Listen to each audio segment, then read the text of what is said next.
Welding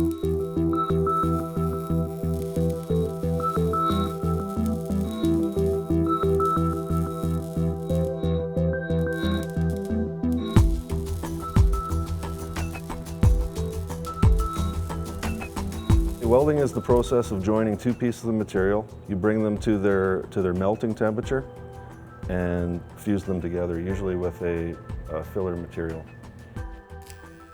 The high temperature of electric welding melts both the rod and the metal being welded. If the metal being welded has been painted or coated, these coatings decompose and produce toxic fumes. It's important to be aware of welding fumes because when we bring those pieces of material up to their kindling temperature or melting temperature, all the elements that are within them are released into the atmosphere. All coatings, whenever you weld, should be removed. It takes a little bit of time, but you save yourself a lot of problems with weld quality as well as breathing the fumes. This is a galvanized material which has a zinc coating on it, which can be removed with a wire wheel or a wire brush or a grinding stone. Take that down to the bare metal and you'll have better results and create less health issues. If you're dealing with things such as stainless steel, which usually has a 18% chromium and 8% nickel in it, you're dealing with known carcinogens. This is a piece of aluminum, which are usually aluminum alloys and are not good to breathe either, the fumes coming off that. The fumes from welding can cause respiratory and eye irritation.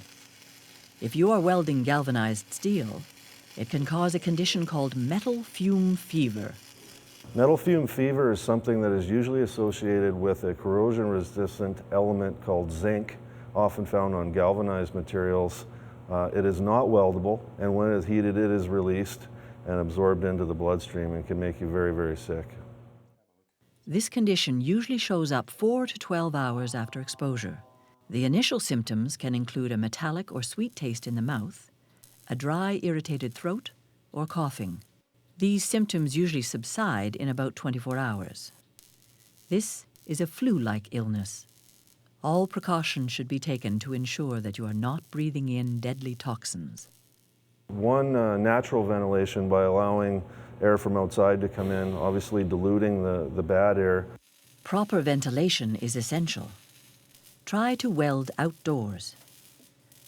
Or open windows and doors, use fans, and install a ventilation hood or shields. 2, wearing some sort of a respiratory device. These masks work great for avoiding fumes. One of the problems with welding and fume control is that a lot of the apparatus would never fit underneath the helmet. So they've come up with some very good alternatives with flat disc type filters that fit underneath the helmets.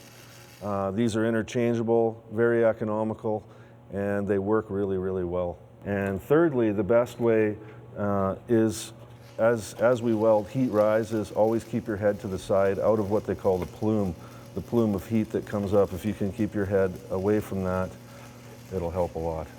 Fumes are fewer with a decrease in current and voltage.